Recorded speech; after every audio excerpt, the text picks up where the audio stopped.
Good evening everyone, সবাই কীরকম আছো? আশা করছি খুব ভালো আছো, সুস্থ আছো। এদিকে আমিও আছি, তবে ভালো নেই। লাস্ট 4 দিন আগে মনে হয় তোমাদের সাথে ব্লগ শেয়ার করেছিলাম। আবার 4 দিন কি 5 দিন হবে, তো আবারও 4-5 দিন পর ব্লগ শুরু করছি। তবে এখন মোটেই সকাল না। তো আমি ফিরলাম ওই বাড়ি থেকে। তোমরা যারা মায়ের যারা ভিউয়ার্স যারা আমাকে দেখো তারা জানো যে আমি ওই বাড়িতেই ছিলাম। তো আজকে রবিবার, রাত এখন বাজছে 11:30, 11:33। তো এখন আমি মানে খুব ইচ্ছা করছে যে তোমাদের সাথে ভ্লগ শেয়ার করি। তোমরাও অনেকেই অপেক্ষা করে রয়েছো যে কবে আমি ভ্লগ দেব। তো সেই জন্য শুরু করলাম। তবে কতটুকু কি দেখাতে পারবো জানি না। ঘরের অবস্থা খুব খারাপ। ওর বাবা মানে একা একা ছেলে মানুষ, একটা ঘরের অবস্থা থাকলে কী হয় বুঝতেই পারো। সকালে বেরিয়েছে, এই দেখো মশারি এরকম করে, এই যে বিছানা যেরকম সেরকমই রয়েছে। ঘর ধরে পুরো ধুলো, ঘরে কোনো ঝাড় টাড় কিছুই পড়েনি। ওর বাবা ঘর বন্ধ করে চলে যায় দোকানে, আবার রাত্রেবেলায় ফেরে। তো সেই জন্য এই অবস্থা। শপিংয়ে গেছিলাম, কিছু শপিং করেও এনেছি, তোমাদের সাথে শেয়ার করছি। গলা প্রচুর ব্যথা, ওষুধ খাচ্ছি, ব্যথা কমছে আবারও আসছে। এটা নাকি থাকবে, মানে মেয়াদি আর কি, মেয়াদি জ্বর বলো, অসুস্থতা বলো বা সর্দি বলো। তো সবারই একই কথাই শুনছি, ডাক্তার দেখাবো। ওর বাবাকে বলেছি, এর মধ্যেই একজনা বলছে ডাক্তার 3-4 রকমের পাল্টে নিয়ে ওষুধ খাওয়া হয়ে গেছে, তাও কিছুই হচ্ছে না। মোটামুটি 1 মাস পরে নাকি সে এমনি এমনি সুস্থ হয়েছে। তো দেখি কি করা যায়। ডাক্তার দেখাতে যাব কালকে, ভেবেছি ইএনটি দেখাবো, কারণ আমার সর্দি টর্দিতে প্রবলেম হচ্ছে না। আমার মেন প্রবলেম যেটা হচ্ছে সেটা হচ্ছে গলা ব্যথা। গলা ব্যথাতে আমাকে কাহিল করে দিচ্ছে। তো চলো এখন আর কথা বলি না, কাজবাজগুলো তোমাদের সাথে যেটুকু পারি শেয়ার করি, আর ব্লগটা কন্টিনিউ করতে থাকি। খাওয়া দাওয়া করে এসেছি, আমিও খেয়ে এসেছি, ওর বাবাও খেয়ে এসেছে। ওর বাবা আবার হাঁটতে গেল রাত্রেবেলা করে। ওর বাবা আর একজন দাদার সাথে হাঁটতে যায়, তো সেইখানেই গেছে। আর আমি ঘরদোরগুলো পরিষ্কার করে নিই। মেয়ের ঘরেরও খুব খারাপ অবস্থা, তবে ওটা আজকে করবো না, ওটা কালকে করবো। ঠিক আছে, চলো শুরু করে নিই। মানুষ চাইলে পারে না এরকম কোনো কাজই নেই, তাই না বলো? সেই জন্য হঠাৎ করেই মনে হলো যে না, এই রাত্রিটুকু আমি কি করি না করি তোমাদের সাথে একটুখানি শেয়ার করি। সেই ভেবেই কিন্তু ক্যামেরা খুলে বসে পড়লাম। যাই হোক, বড়দাদা রিসেন্টলি দেখছি যে বিস্কিটের প্যাকেট এই সমস্ত বিক্রি করছে। মানে ও তো দুধের প্যাকেট মানুষের বাড়ি বাড়ি দেয়, তো সেই সাথে নাকি ও বিস্কুটের প্যাকেট নিয়েও বের হয়, আবার অনেকে নেয়ও শুনছি। তাই ভাবলাম যে আমার ঘরেও তো বিস্কিট লাগেও, তো নিয়েই যাই ওর থেকে 2-3টে প্যাকেট। তো ওরও একটু যদি হেল্প হয়, দোকান থেকে হলেও তো আমাকে কিনতেই হতো। তো সেই জন্য ওর কাছ থেকেই কিনে নিয়ে চলে আসলাম। তো এসেই ভাবলাম যে বিস্কিটটা ঢেলে নিই, কারণ যখন বিস্কিটটা ঢালবো একটু আধটু গুঁড়ো তো পড়বেই। তো একবারে আমার বিছানা থেকে হোক, ঘর থেকে হোক, একবারে বিস্কিটের গুঁড়োগুলো ঝাড়া হয়ে যাবে। তো সেই জন্যেই আগে বিস্কিটের প্যাকেটগুলো খুলে ঢেলে নিচ্ছি। আর এই যে কৌটোটা, এ তো বড়সড়ই হয়েছে, তোমাদের দেখিয়েছিলাম। সুবিধাই হয়েছে জানো, একবারে 2 প্যাকেট 3 প্যাকেট এনে ঢেলে রাখলে বেশ অনেক দিন চলে যায়। এখন তো মেয়েও বাড়িতেই থাকে, তো সেই জন্য একটুখানি দুধ দিয়ে হোক বা চায়ে ডুবিয়ে হোক বিস্কুটটা খায়, তো সেই জন্যে আরও লাগে আর কি। তো এই দেখো হয়ে গেল, আর প্যাকেটগুলো আমার ফাঁকাও হয়ে গেল। আর এই দেখো, প্রথমে যেহেতু প্রথম থেকেই কৌটোর মধ্যে কিছু বিস্কিট ছিল, সেই জন্য ওই প্যাকেটটা কিন্তু আর আঁটলো না। যাই হোক, ওই প্যাকেটটা আর খুললাম না, এগুলো শেষ হোক বা কমুক, তারপর না হয় ঢেলে নেব। তো রাত্রিবেলা আসার পর কিন্তু অনেক টুকিটাকি কাজ ছিল আর কি, বা আছে, তো সেগুলোকে তো করতে হবে। তো ভাবলাম তোমরাও অপেক্ষা করছো, এদিকে আমারও ফাঁকা ফাঁকা লাগছে। ঠিক আছে, চলো তাহলে এই অল্প সময়ের জন্যে একটা ভ্লগ বানিয়ে ফেলি। আমার মনে হলো যে হ্যাঁ, হয়তো দেওয়ার মতো হয়ে যাবে, কারণ ঘরে প্রচুর কাজ রয়েছে। তো এই দেখো মশারিটা যেদিন থেকে গেছি সেদিন থেকে হয়তো আর খোলেও নি। আর এমনিতেও মশারি টাঙায়ও না একা থাকলে, জানো আমি চিৎকার করি। আর কি মশা এখনকার দিনে বলো। তো প্রত্যেকদিন আমি ওকে জিজ্ঞেস করি, মশারি টাঙিয়েছিলা তো? বলে হ্যাঁ হ্যাঁ টাঙিয়েছিলাম, এইরকম। তো যাই হোক, প্রথমে একবার ঘরটা তো আমি ঝেড়ে নিই, তোমরা জানোই। কারণ এই যে বিস্কুটের গুঁড়োগুলো পড়লো, বা আমি তো কোল বালিশগুলো পাকার মধ্যে নামিয়ে তারপর আবার বিছানাটা ঝেড়ে নিই। তো সেই জন্যে আর কি ফ্লোরটা আগেই ঝেড়ে নিচ্ছি। আমি জানি আমার ভয়েসটা বা কথাটা শুনতে হয়তো তোমাদের খারাপ লাগবে বা খারাপ লাগছে, তো একটুখানি অ্যাডজাস্ট করে নিও, দেখি কবে সুস্থ হতে পারি। আর শুনছি তো এটা নাকি যাকে একবার ধরছে আর ছেড়ে যাচ্ছে না কিছুতেই। তো চোখের সামনে প্রমাণও দেখতে পাচ্ছি। তো এদিকে কাকিমুনিও রয়েছে, এদিকে রিয়া, মা, এদিকে আমি, মানে বীভৎস অবস্থা। আবার আমি এই যে আজকে আসলাম, আজকে থেকে আবার দাদারও শুরু হয়েছে, মানে ছোটদাদার কথা বলছি, বিকির কথা বলছি আর কি। ওরও আবার শুরু হয়ে গেছে। কী জ্বালা বলো তো, মানে এত কষ্ট হচ্ছে কি বলবো তোমাদের। আর এখানে করেছি এক কাণ্ড, এই দেখো ক্যামেরাটা এই পাশে রেখে আমি সেট করেছি, পরে দেখি সমস্ত কিছু নামিয়ে ফেলেছি, এইদিকে আমি ক্যামেরা অনই করিনি। কি যে খারাপ লাগলো, নতুন একটা পশ্চারে ক্যামেরা লাগিয়েছিলাম কিন্তু সেটা আর কাজে দিল না। যাই হোক, শরীরটা ঠিকঠাক নেই তো, তো কোনো কিছুতেই মানে কি বলবো আর কনসেন্ট্রেট করতে পারছি না। তো গেছে গেছে, এবার আমি বালিশগুলোকে আবার তুলে আবার তো আর নামাতে পারবো না। তো সেই জন্য ভাবলাম যে থাক, ওটার মায়া করে লাভ নেই। তো চাদরটা অনেক দিন ধরেই পাতা ছিল, আমি ভেবেইছিলাম যে এসে ঘুরে এসে তারপর না হয় তুলবো। আর এটা আমি প্রত্যেক সময়ই করেই থাকি। কোথাও একদিন হোক দুদিনের জন্য গেলেও আমি কিন্তু এসে সবার আগে বেডশিটটা চেঞ্জ করে নিই। তো সেই জন্য আজকেও তার অন্যথা হয়নি। আর কি হয়েছে, যাওয়ার আগেও তো আমি 2 একদিন ধোয়া কাচা করিনি, শরীরটা অসুস্থই ছিল। সেই জন্যে হয়েছে কি বলো তো, সমস্ত বেডশিটগুলো আমার না ধোয়ার জন্য পড়ে রয়েছে। 2টো বেডশিট ওই মেশিনেই রাখা রয়েছে, আবার 1-2টো এইদিকে ঘরের বারান্দাতেও রয়েছে। মানে যাওয়ার আগে মেঘও ছিল মনে হয়, আর তাছাড়া আমার শরীরটাও খারাপ ছিল। তো সেই জন্য কিছুই ধোয়া কাচা করা হয়নি। এবার ধোয়া কাচা শুরু করতে হবে তো আগামীকাল থেকে। আমি দেখে মানে ঠিক থাকতে পারছি না, আমার ঘরের মধ্যে এত অবস্থা খারাপ। তোমরা আন্টিরাও বলেছিলে যে পরীক্ষাটা শেষ হলে বলটি একটুখানি রেস্ট নাও। তো রেস্ট আর কি নিব, রেস্ট নিতে নিতে এদিকে ব্যাস অসুস্থতা শুরু হয়ে গেল। আমি তো ভাবছি যে ভাগ্যিস মেয়ের পরীক্ষা চলাকালীন আমার এই অস্বস্তি বা অসুস্থতাটা হয়নি, তাহলে তো ব্যাস হয়েছিল। তো এই যে হয়ে গেল, একটু পরে যদিও শুভ, কিন্তু তারপরেও কম্বল টম্বল সমস্ত কিছু ভাঁজ করে নিলাম, একটা দেখার সৌন্দর্যেরও ব্যাপার আছে। আর এই দেখো 11 তারিখে আমাদের কিন্তু একটা বিয়েবাড়ির নিমন্ত্রণ ছিল, তো ওর বাবা এই যে গিফট এনেই রেখেছিল, তো যাওয়া তো হয়নি, সেটাও এই অসুস্থতার কারণেই। আর তাছাড়া প্রচুর বৃষ্টিও ছিল ওই দিন, জানো তো। যাই হোক, এই গাছটার অবস্থা দেখো, ওর বাবা তো জল টল কিছুই দেয়নি, আমাকে জল নিয়ে আসতে হবে নিচ থেকে, তারপরে দিয়ে জল দিতে হবে। তো অনেকগুলো পাতাই শুকিয়ে গেছে, তো গাছগুলোকে ভালো করে পাতা কেটে টেটে জল দিতে হবে খুব ভালো করে। আরেকটা জিনিস চলো তোমাদের দেখাই, এই যে পিস লিলিটা, এটা দেখো পাতার মধ্যে কতটা ধুলো পড়েছে, আর ফুল ফুটছে, এই দেখো ফুল কিন্তু ফুটছে, তা ফুলগুলো না সবুজ, ওই ফুলটা দেখো আর এই ফুলটা দেখো, তাহলেই বুঝতে পারবে এটা না জলের অভাবে হয়েছে, জানো। এই দেখো ফুল ফুটেছে কিন্তু পাতার আর ফুলের মধ্যে কোনো রঙের ডিফারেন্স নেই, ওই ফুলটা আগে ফুটেছে সাদা আর এই ফুলটা কিন্তু সবুজ। দেখতে দেখতেই দেখি ওর বাবা চলে আসলো, ঘড়িতে ওই তখন 12টা মতো বাজে।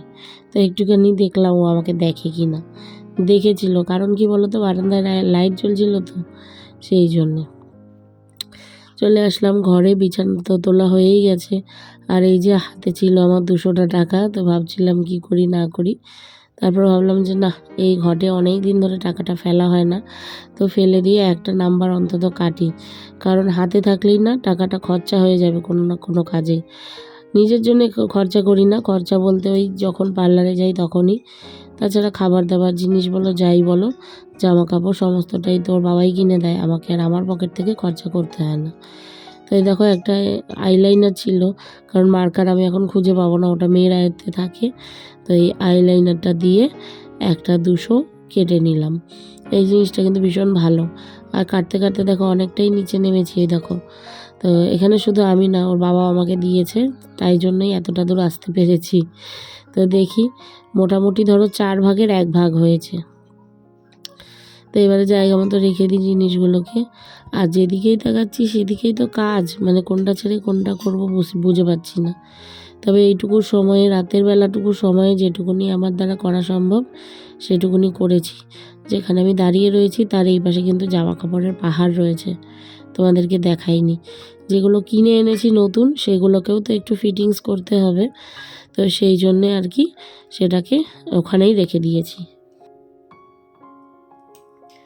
মোটামুটি কাজকর্ম সেরে বসলাম কারণ কি শপিংয়ে গেছিলাম আজকে, তো কিছু জিনিস কিনেছি, সেগুলোই তোমাদের সাথে শেয়ার করব। কিছু জিনিস কি আমি নিজের জন্য কিছু কিনিনি, সেদিন তোমরা দেখলেই যে আমি কুর্তি কিনেছিলাম, আর মেয়ে কিনেছিল দুটো জিন্স শুধু। তো জিন্সগুলোকে কিনে দেওয়া হয়েছে কেন, কারণ ও টিউশন শুরু হয়ে যাবে, তো ওই ঘুরে এসে মনে করো ওই দুটো জিন্স দিয়েই ও টিউশন যাতায়াত করতে পারবে, সেই জন্যে। বাইরে ঘাটে বেরোলে না জামা কাপড় লাগে জানো তো, আর আমাদের প্রায়ই বেরোনো, তোমরা দেখোই। এই দেখো প্রথমে এই বিস্কিটটা কেনা হয়েছিল, এটা আরেক ব্যাগে ছিল, এই ব্যাগে এসছে দেখলাম। তো যাই হোক, এটা আর হচ্ছে এটা উল্টো না সোজাই, এটা এখনই বসলাম আমি। এটা হচ্ছে মেয়ের বাবা পছন্দ করে দিয়েছে মেয়েকে, ওই যেহেতু বেনারস বুঝতেই পারছো একটা ধার্মিক জায়গা, একটা ঠাকুরের জায়গা, বা অযোধ্যাও তাই, তো সেইখানে বেশি জিন্স টিন্স ভালো লাগে না, একটুখানি এথনিক ভালো লাগে। তো সেই জন্য এই যে শর্ট কুর্তিটা জিন্সের ওপরে পরার জন্যে মেয়ের বাবা মেয়েকে পছন্দ করে কিনে দিয়েছে। তোমরা না দাম জানতে চেয়েছো, এটার দাম বেশি না, 300 রুপিস। একজন মনে কমেন্ট করেছিলেন যে বলটি দামগুলো বলো কুর্তির, ওইগুলো না সব 699, মানে 700 টাকা করে কুর্তিগুলো ছিল। আর নিয়েছি এই যে দুটো লেগিংস আমার জন্য, একটা সাদা একটা লাল। সাদা লাল না সব কিছুর সাথেই চলে যায়, আর এই দিয়ে আমার অনেক দিন চলে যাবে। মেয়ের টিউশনে যাতায়াত তো আমাকে করতে হয়, তো সেক্ষেত্রে জামা কাপড় আমারও লাগে। এই হলো এই দুটো আমার। ক্যামেরাটা অফ হয়ে গেছিল। এই একটা নিয়েছে মেয়ে, হচ্ছে সাদা রঙের গেঞ্জি। এই যে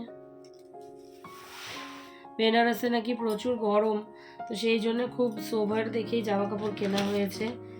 এই একটা আমি ক্লিপ নিয়েছি, দেখো ছোটো ছোটো, আমার চুল কম তো ছোটো ছোটো ক্লিপে খুব সুবিধা হয়। 39 রুপিস অনলি। এই যে মেয়ের আরেকটা গেঞ্জি, মেয়ের একটা শর্টস। এই ধরনের শর্টসগুলো আমার মেয়ে পরে, তোমরা দেখেছো। অনেকে আবার বলে যে এগুলো হচ্ছে মেয়ে বড় হয়েছে, কোনো লজ্জা নেই মেয়েকে এইগুলো পরায়। এই যে না, মেয়েকে বেনারসি পরিয়ে রাখবো। যাই হোক, আর এই যে এই একটা গেঞ্জি, আমার মেয়ে এই ধরনের সফিস্টিকেটেড কালার খুব পছন্দ করে। এই একটা, আর এই একটা হোয়াইট। এই যে এটাও শর্ট কুর্তি, জিন্সের নিচে জিন্স, উপরে এই শর্ট কুর্তি দিয়ে পরার জন্যে। এটারও দাম কত, 400 টাকা। এই যে, আর হচ্ছে মেয়ে আরেকটা গেঞ্জি নিয়েছে। এই গেঞ্জিটা পরে ভালোই লাগতেছিল। ওর বাবা চলে এসছে। এটা তো তুমি দেখো নাই, এটা হচ্ছে ট্রায়াল রুমে আমি দেখছি। এই যে এটা কি বলবো, এটা হচ্ছে ব্ল্যাক না, এটা হচ্ছে মিডনাইট ব্লু যেটাকে বলে সেটা, ঠিক আছে।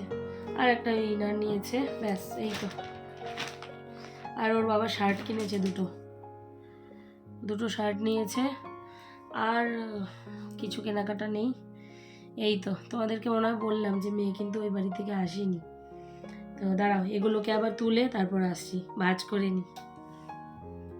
যেগুলো গেঞ্জি বা টি শার্ট রয়েছে সেগুলোকে তো আর ফিটিংস করার ব্যাপার নেই, কারণ এগুলো তো ট্রায়াল দিয়েই নিয়েছে।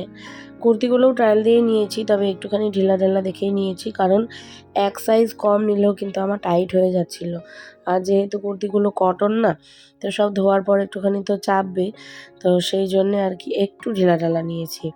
তো এই মেয়ের এই জিনিসগুলো, এগুলো ঢোলা ঢালা একটুখানি হয়েছে না, তো আগে ভেবেছি একটু ধুয়ে দেব, ধুয়ে তারপর একটুখানি সেলাই করতে দেব। তো দেখি মেয়ে আসুক, ও তো আসেনি, মামার বাড়িতেই রয়ে গেছে।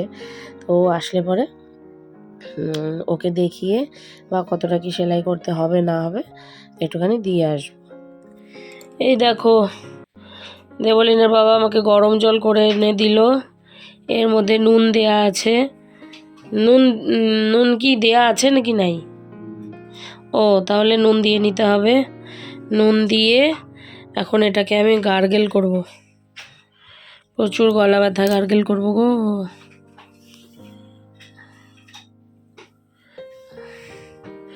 ওর বাবা করে এনে দিল, যাই করে আসি।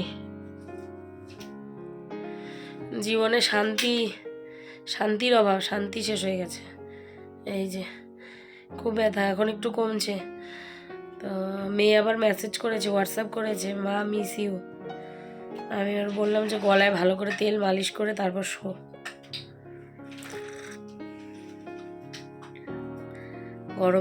গরম জল খেতে আরাম লাগে।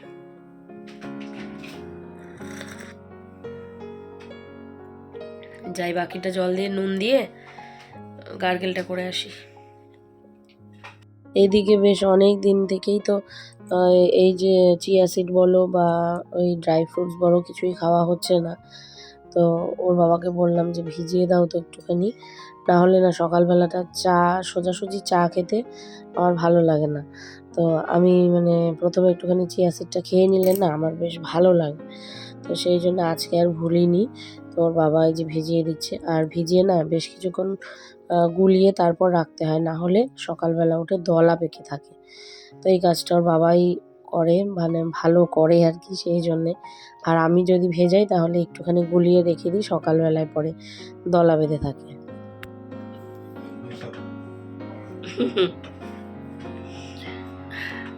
ওর বাবা মশারি করছে,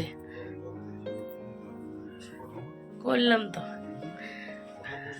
না সত্যি করছি। ওর বাবা বলছে আমি গার্গেল করিনি, করছি। তো ওর বাবা যে মশারি করে দিচ্ছে, মেয়ে ওই দিক থেকে আমাকে হোয়াটসঅ্যাপ করছে গুড নাইট বলে। তো আমিও বলে দিলাম ওকে গুড নাইট। তো ছোট্ট করে একটা ব্লগ বানালাম, ইচ্ছে করছিল, মানে সেই কবে থেকে ফোনটা এইভাবে হাতে ধরি না, তো ফাঁকা ফাঁকা লাগছিল। তারপর সেদিন মায়ের ফোনে ওই একজন আন্টি ফোন করেছিল, তো সেই আন্টি বলছে কালকে ব্লগ দেবে না। তো আন্টিকে বললাম যে না, দেবো না। তো আমার খুব খারাপ লাগলো যে তোমরা অনেকেই আছো যারা ব্লগের জন্য অপেক্ষা করে থাকো। তো সেই জন্যে আর কি বানালাম। তো কীরকম লাগলো জানিও। এই ব্লগটাকে এখানেই শেষ করে দিচ্ছি। তো দেখা হবে আগামীকাল সকাল থেকে, নতুন ব্লগ শুরু করব। প্রচুর কাজ রয়েছে ঘরে বাড়িতে, আর তার সাথে প্যাকিংও শুরু করতে হবে, কারণ কালকে সোমবার আর শনিবারের মনে হয় যাওয়ার কথা। তো দেখি কি করি, আগে ঘরদোর সমস্ত পরিষ্কার করব, জামা কাপড় প্রচুর ধোয়ার, বেডশিট মানে আর একটা আছে ওই ঘরে পাতার মতো, বাকি সব ময়লা। তো এই হচ্ছে কথা। তো চলো কালকেরটা কাল দেখা যাবে। আজকের ব্লগ এখানেই শেষ করছি। সবাই তোমরা খুব ভালো থেকো, সুস্থ থেকো। দেখা হচ্ছে পরের ব্লগে। যারা নতুন বন্ধু আছো চ্যানেলটিকে লাইক কমেন্ট শেয়ার করে সাবস্ক্রাইব করে দিও, আর পুরনোরা যারা আছো তারা তোমাদের বন্ধুবান্ধব এবং ফ্রেন্ডসদের সাথে রিলেটিভসদের সাথে শেয়ার করে দিও। চলো টাটা, সবাই খুব ভালো থেকো, সাবধানে থেকো, টাটা।